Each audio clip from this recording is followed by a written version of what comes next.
So I accidentally found this when Google tried to autofill and suggest that I wanted the Build a City challenge. I was intrigued, so I went through with it and found 2 pages with 2 different rule sets, albeit both with the same goal.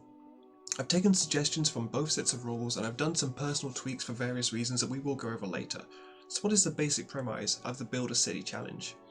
A group of Sims get sent out to explore and settle a vacant land.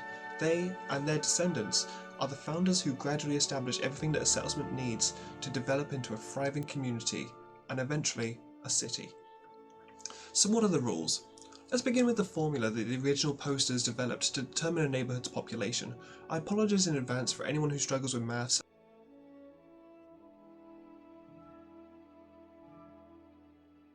University, downtown and shopping districts have to be unlocked via population or taxation goals. A new shopping district is unlocked every time a sim reaches the top of the business career path. A downtown is unlocked when reaching 25 active playable sims and only 1 downtown district is permitted at all.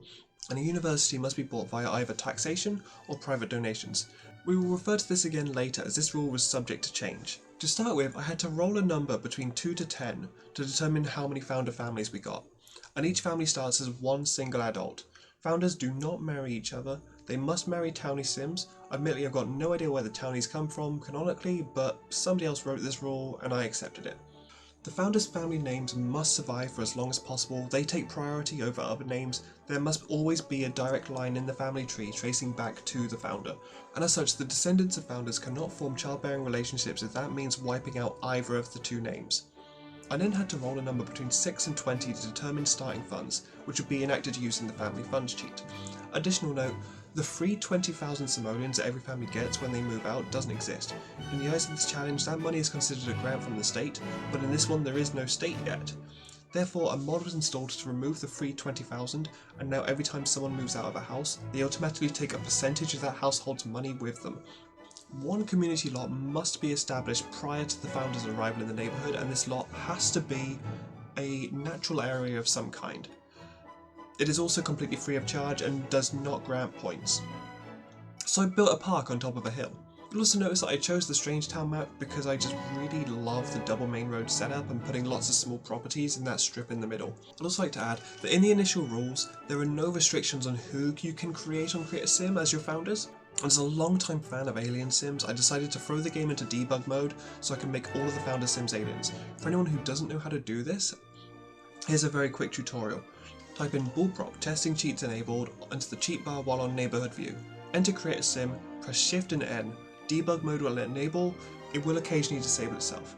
If you get that pop-up saying that it's disabled again, just press Shift and N again and switch the tab back onto Create a Sim to get the option back. Once the debug mode is enabled, you'll be able to access the alien skin colour and the alien eyes. You're welcome. Side note, I spent a lot of time playing with these debugs in the past, and I made entire families out of the mannequin skin line. Do not get a mannequin sim pregnant, it will crash your game. That's a warning. Protect yourself.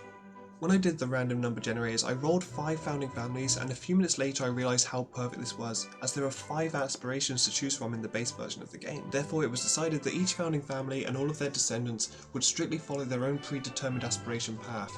That means we have a romance family, a wealth family, a popularity family, a knowledge family, and a family. Any future sims generated with Create a Sim will follow the 6th aspiration, unlocked in the downtown expansion, of pleasure.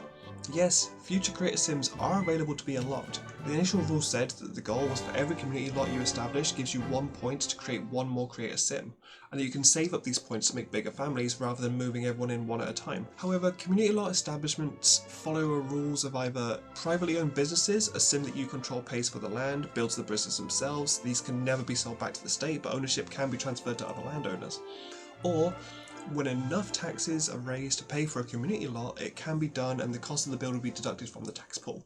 I realised very quickly that I would be buying a lot of privately owned businesses for my sims, and decided that that would be an exploit that I didn't feel comfortable using, so I tied Create a Sim unlocks to state-owned community lots only, paid using the taxpayers' money.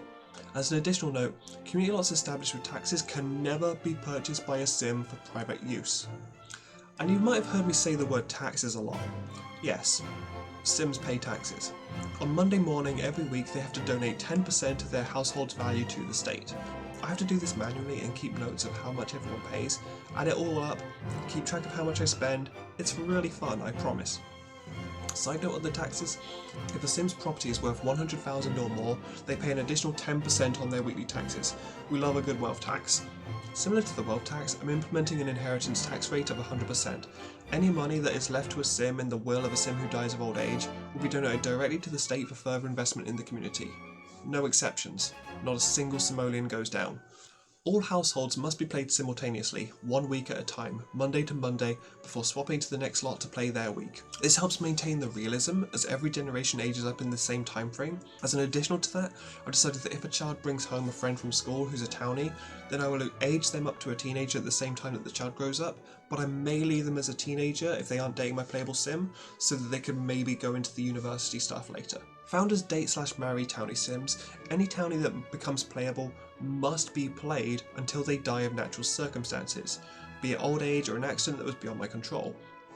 I am not allowed to move a townie in to take their money and then to kill them myself. As soon as they become playable, I have to commit to their life. All children must move out on their own the day that they grow up. However, the youngest child may stay behind to inherit the parent's house and to try and prevent abandoned property starting to fill up the neighbourhood. If you marry a townie who comes with money and a well-paying job, you are permitted to keep that money and job to go towards future family funds. When establishing a new household, it is permitted to buy any essential survival items from Buy Build. After getting these essentials, anything else that the family buys must be done at a community lot. This means establishing a community grocery store, furniture store, appliance store, electronics store, etc. However, for the sake of convenience, I decided to change this rule so that I can buy the item from Buy Build if that item is listed for sale at an established community lot. More Buy Build items were marked as permanent purchases as the save progressed, and as I realised that they couldn't be marked for sale. This includes bookshelves and crafting benches. As for the establishment of higher education, if the tax money pool is great enough to afford the building of at least one dormitory and a building for classroom/studying, then a university can be established. A wealthy family can also voluntarily donate these funds for the purpose of expanding the university, and they will then have institutions and buildings named in their honour. Additional buildings on campus, such as community lots, dormitories, private accommodation, must take funds from either the tax pot or from private donations from the wealthy families. Note, this rule was later changed, but you'll hear the explanation of that when the time comes. The initial rules also had limitations to career progression based on the Sim's education level. I ended up having to discard this rule entirely because the mods necessary for it to work didn't, for me. You will see more of that soon enough, and you will also hear me debating this rule with myself for several episodes, as this script was recorded after week 5 of the save, so I'm still not even fully committed on this rule change. Career availability is also a limited factor. I figured it would take too long to read out all of the restrictions and events required to unlock each career, so I'm compiling a little spreadsheet that demonstrates it for you. Pause now if you want to read the entire thing, because it is leaving your screen in 5 seconds.